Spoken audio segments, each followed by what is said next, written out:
Today my guest is Eric Potter. Eric, how you doing? Doing all right, David. Good to see you again. Good to see you here in Huntsville, Alabama. Yeah. This is my first time in Alabama. Me too. Really? Like it. It's a long way to come. Tell me what you do. I'm a software developer for Aptera Software in Fort Wayne, Indiana, and a Microsoft MVP for .NET. Great. You were telling me about a tool that you've been playing around with, a web testing tool. Yes. So one of the tools that we've started using in our organization pretty heavily is this tool called Canopy. Canopy is built on Selenium, so it allows you to drive browser testing by emulating what a user would do with your website, and then being able to make sure that your site is responding the way that you want to. It's built on top of Selenium? Yes, so Selenium is the underlying technology. Selenium provides the browser plugin, it provides the communication pieces, and Selenium is a really nice tool in terms of a technology. It gives you really robust control over the browser experience. You can have a lot of confidence that what it's doing accurately represents how a user would use your page. Okay. What does Canopy add to Selenium that gives it value? So as nice as the technology is in Selenium, it's hard to write Selenium tests. Not impossible. We should probably back up. Tell us, what does Selenium do? So Selenium is a tool that allows you to write scripts so that you can test your website. So I can write a script that will have a user navigate to a page, enter some information, click on buttons, click radio boxes, whatever your user might do with your web.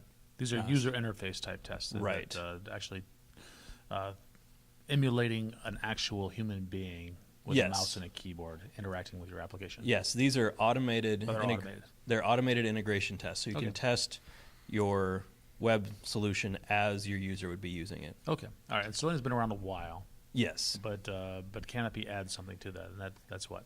Yeah, so Canopy allows you to write tests in a way that is really terse and really to the point. Okay. So I don't have to have a lot of ceremony. I can just simply tell Canopy what I want it to do in a very few lines of code, and it does it, and it's really nice. Okay, I'll tell you what. Let's show some of the code on screen here. I know you've got a screenshot of it right here. Bring it on over. Our viewers are looking at this right now. All right. And walk me through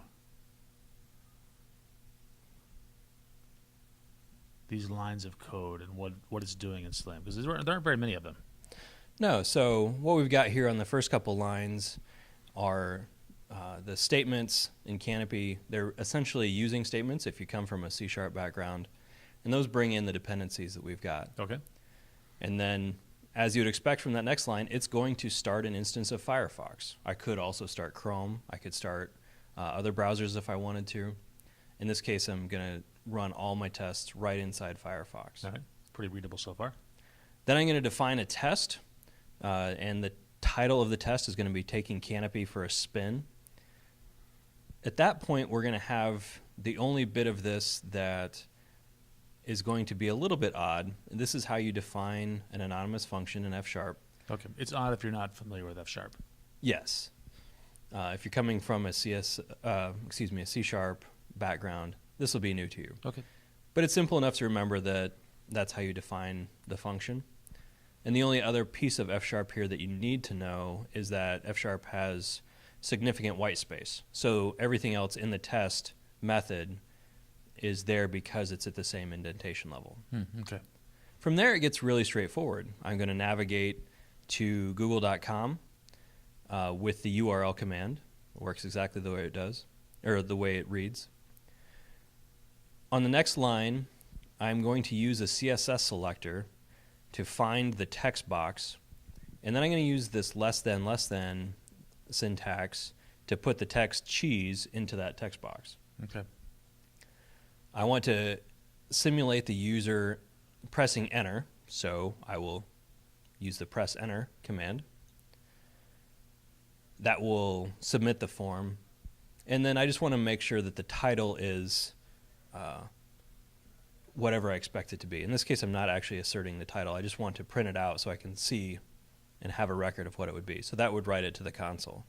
All right, so this whole thing is written in F#, and this tells me that I have to write my code, my test code in F#, correct? If I'm going to use Canopy. That's correct. Now, there's not a lot of F# that you have to know. Everything that you're seeing here is about the extent of what you need to know to get started with Canopy. When you start your Canopy test suite, it's going to be an F# console application, but for the most part, if you don't want to learn F#, you don't have to. You could write 100 tests that did meaningful things, that validated real things in your web application without knowing much more about it than just this. Okay, so this pattern will be repeated a lot Yes. in your Canopy tests. And I think I interrupted you before you had a chance to answer this. What advantages of that if writing tests like this with Canopy over just simply using Selenium itself? So you could certainly do the same thing in Selenium. The big advantage here is the cleanliness of the code. The code that I use to do this in Canopy is very readable. It's very terse. There's not a lot of ceremony. I can get right to the point. You know, when I'm writing integration tests, that's taking away from my development time. And so I don't want to spend a lot of time writing those out. So the fact that I can go into Canopy and get value quickly and easily is a real big value add. Okay, well, how would this test look if I wrote it in Selenium? So if we were going to do the exact same thing in Selenium, it would look like this. Now, there's nothing wrong with this code. It's actually Java code. But there's just much more that I have to do. I have to instantiate an HTML unit driver. Instead of just finding a web element by a CSS selector, I have to call driver.findElement by name. And, you know, it's not as readable, and there's just a lot more to it. Okay, all right, fair enough. Are you using this in production? Are you testing with Canopy on your web applications? We are. We have several applications right now that have Canopy tests that allow us to, you know, quickly validate cases. We will often use this before we deploy a site. You know, a developer will use this to make sure that his changes haven't broken anything else, so we can automate a lot of our regression testing. You know, a lot of our Canopy tests are not terribly complicated. You know, maybe just going to each page in the application and running through the happy path. But that allows us to do regression testing in minutes, not hours. And then how do you automate that? So you write the tests, and then you have a bunch of them, and you want them to all run one after another. What are you using for that? So, as I mentioned, Canopy, the solution in Visual Studio is just an F# console application. So you have an executable that you can run. You know, you can kick it off just by double-clicking on it, or if you wanted to have some kind of automated process. I wanted to be part of my nightly build. Every night at midnight, I want to run my 200 user interface tests. So that's not something we're doing right now, but as long I think as that'd be a common request, though. Yeah, because it's just an executable. If you wanted to have it as a part of your build process, it would be easy enough to integrate that. I see. And you'd have to, you know, just inspect the results in the morning. Okay. Maybe could you write them out to a text file then, or something like that? Yes. Okay. And there's also an option to get the results in an HTML document. So it's okay. So you're just doing printfn there, but in that case, I'd want to push them out to something that would be more persistent than that. Yeah, and Canopy has the built-in ability to have a nicely formatted results document. Okay. And of course, I want to send a message to everyone who broke the build, and maybe even an electrical shock to their chair when that happens, which I could write in F#. There you go. All right, cool. How do I get started using this tool? So you go into Visual Studio, and you create a new console application in F#. Okay. From there, I'm going to use NuGet to pull in the Canopy package. And that is all I need to do from the coding side. The NuGet package for Canopy will pull in the dependencies it has on the Selenium drivers, so those will be pulled in automatically. All right. The other piece that you have to have installed is the browser plugins for Selenium. Firefox actually comes with the browser plugin installed by default.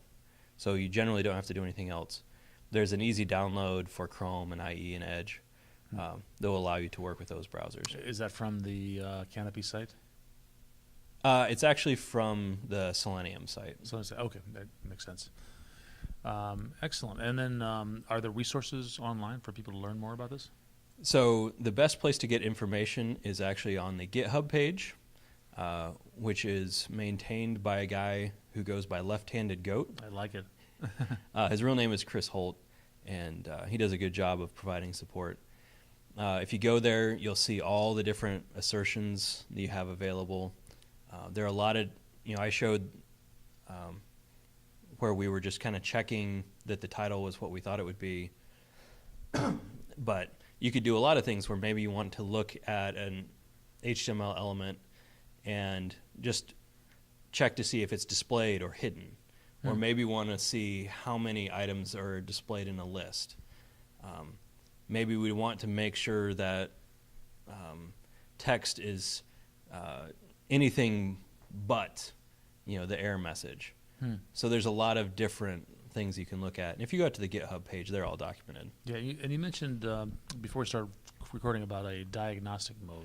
Yeah, so one of the big things in writing automated tests is a lot of times the code will change, and that will give you a test failure, not because the software is wrong, but because your tests are now wrong. Right. And one of the things that they did in Canopy was put a lot of effort into helping the test maintainer know what it's looking for. So I can define my test using the quadruple ampersand instead of the triple ampersand, and that tells it to put it into this diagnostic mode. At that point, when the Canopy test is running through its steps, in the browser, it will highlight the HTML element that I'm selecting with my CSS selector. So I can sit and watch as it's executing and know what it's looking for. And it will also display in the lower right-hand corner the CSS selector that it's using. So this allows me to kind of see in real time what the browser is doing, why it's doing it. It also helps me identify timing problems, because sometimes you might have a test that is trying to validate an element that hasn't been loaded yet. Right. And so you can see at what time it is starting to look for that element. I see.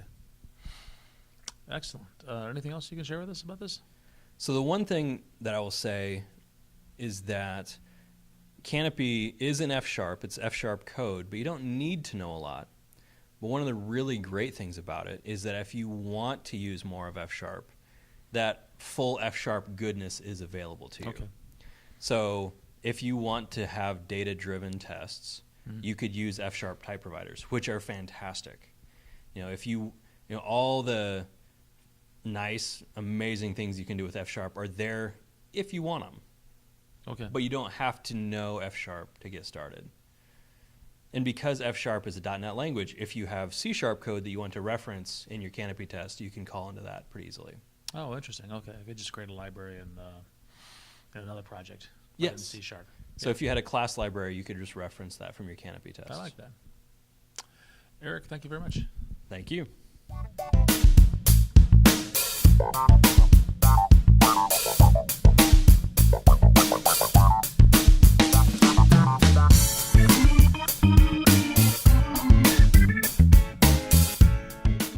Had a great time here in Huntsville with my friends learning about technology.